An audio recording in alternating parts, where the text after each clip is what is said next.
Il semble bien que j'ai trouvé le stabilisateur le plus léger, le plus compact et le plus pratique à utiliser. Aujourd'hui, je vais te présenter ce modèle. Il s'agit du Joyun Cinepeer Weebill 3E. C'est donc ce gimbal de la marque Joyun. Alors, je suis pas du tout un utilisateur intensif de gimbal. Moi, j'adore shooter à main levée ou bien sur trépied quand j'en ai l'occasion. Mais quoi qu'il en soit, il s'avère que sur certains tournages, ça peut être très utile et c'est souvent la solution la plus utilisée, la plus simple pour obtenir des plans parfaitement stables. Du coup, moi, celui que j'utilise pour mes prestats, et ça fait quasiment 4 ans que je bosse avec, c'est le DJI Ronin S, le tout premier du nom. Je l'ai jamais changé depuis toutes ces années. Honnêtement, aujourd'hui, il fonctionne encore super bien, donc j'ai pas forcément besoin de passer sur un autre modèle. Mais quand la marque Joyun m'a proposé de tester le Cinepeer, je me suis laissé tenter parce que il est beaucoup plus léger que mon Ronin. Et puis je me suis dit que ça ferait une bonne idée de vidéo si jamais toi aussi tu recherches un stabilisateur complet, léger et compact à la fois. Alors je tiens à préciser une chose, c'est que Joyun m'a bien envoyé ce produit en échange d'une vidéo. En revanche, il ne voit pas la vidéo avant sa publication et ils ne m'ont donné aucune consigne quant au contenu de cette vidéo. Moi, c'est simple, si une marque m'impose de dire quoi que ce soit, je refuse de travailler avec. Alors Joyun, les stabilisateurs, ils savent faire depuis des années. Ils ont le modèle Crane qui est le modèle haut de gamme, le flagship de la marque. Actuellement, on est sur la version 4 et ils ont également le Weebill qui est le modèle un petit peu plus accessible puisqu'on retrouve le Cinepeer 3E au prix de 279 €. Alors la compacité, moi c'est ça qui m'a frappé au début avec ce modèle. Moi je suis tellement habitué au Ronin que j'en oublie presque qu'il est immense en fait. Ici avec le Weebill on a un produit tellement compact que même en entier on peut le ranger à l'intérieur d'un sac photo. Moi c'est ce que je fais d'ailleurs la plupart du temps. J'ai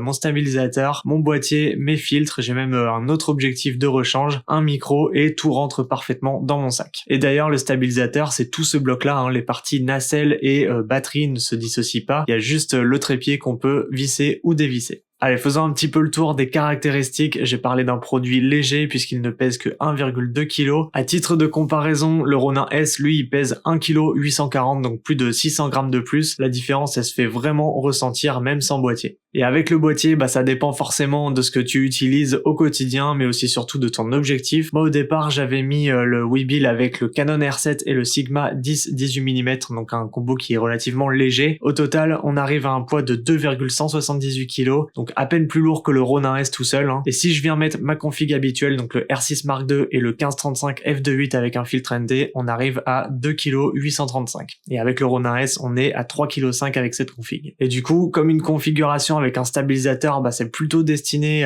pour un vidéaste de terrain, moi je dirais que c'est quand même préférable d'utiliser des équipements légers parce que au bout de plusieurs heures de tournage, pour avoir des douleurs qui se feront ressentir et ça peut nuire d'une part à la qualité de ton image, mais aussi à la qualité de ton corps. Alors au niveau du poids de charge maximal supporté par le stabilisateur, on est à 3 kg, ce qui est largement suffisant pour la plupart des setups. Moi, comme je te l'ai dit, le combo R6 Mark II et 1535, c'est loin d'être le plus léger, il fait 1,5 kg au total le combo des deux. Donc franchement, même pour des setups un petit peu plus lourds, il supportera le poids sans aucun problème. Pour ce qui est de la batterie, la marque nous annonce une autonomie entre 11 et 16 heures. Moi, depuis que je l'ai, j'ai dû le charger à peu près une fois, ça fait 3 semaines que je l'utilise de temps en temps. Après, comme je te l'ai dit, je suis pas un utilisateur intensif de stabilisateur, mais du coup cette durée d'utilisation c'est un petit peu plus que ce qui se fait chez les autres marques. Après je pense que ça dépend aussi du poids supporté par la machine. Je pense que si on met des grosses configs de caméra proches de 3 kg, les moteurs vont fatiguer plus vite. Je t'avoue que j'ai pas fait de test de durée, mais si jamais tu shootes de manière très intensive, je dirais qu'on est tranquille pendant au moins 2 jours de tournage. Et il va falloir compter un petit peu moins de 3 heures pour une charge complète de ce produit. Concernant l'utilisation, donc on a notre joystick principal ici pour tous les mouvements de tilt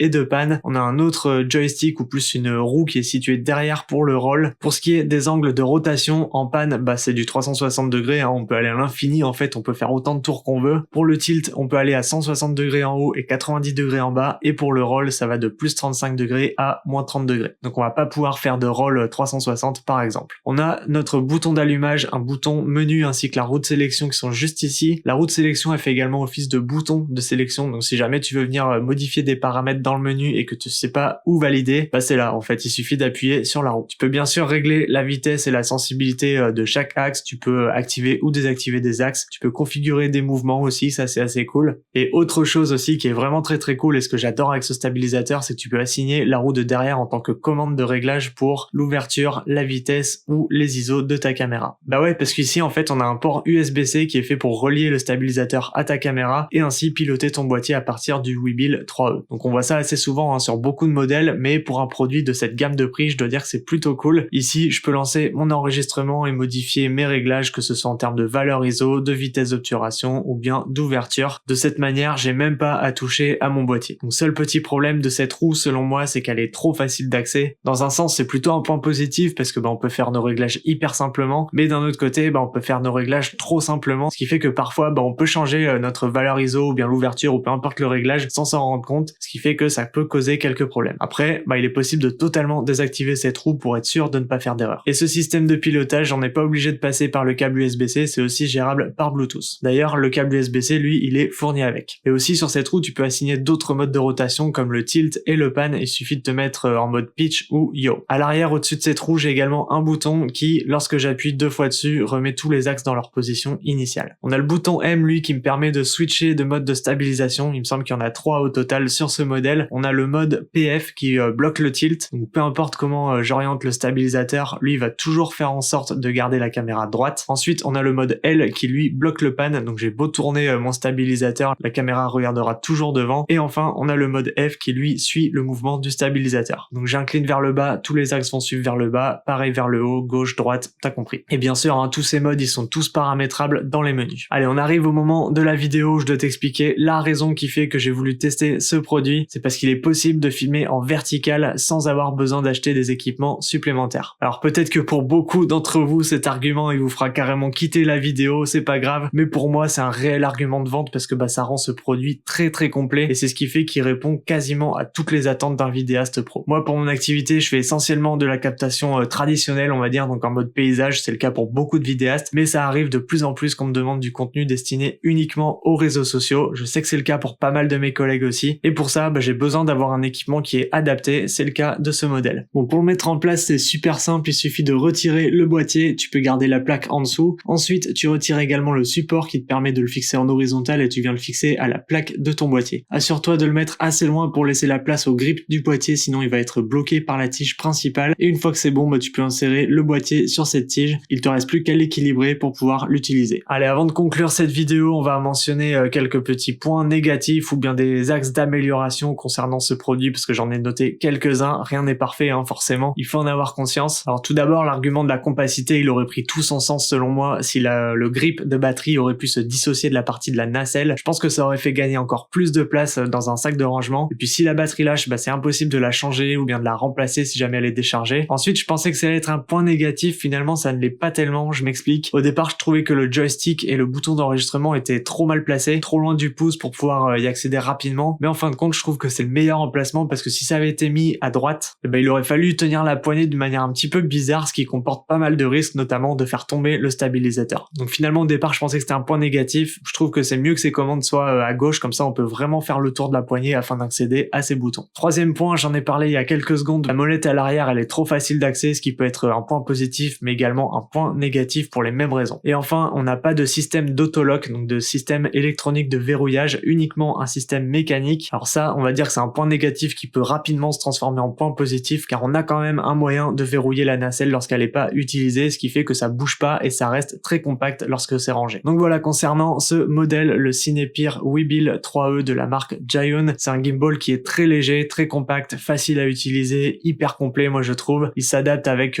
tous les boîtiers du marché, aussi bien en horizontal mais également en vertical. Contrôle du boîtier à distance en USB-C ou bien en Bluetooth, très très bonne autonomie. Moi c'est simple, c'est mon nouveau compagnon pour mes futures productions. Je vais même me séparer de mon Ronin S parce que même s'il est toujours fonctionnel, je sens qu'il a besoin de trouver quelqu'un d'autre parce que moi je vais plus continuer à l'utiliser. Allez, je te laisse checker ça, le lien se trouve dans la description, n'hésite pas à me dire ce que tu penses de ce produit et moi je te retrouve tout de suite dans cette nouvelle vidéo qui se trouve juste là.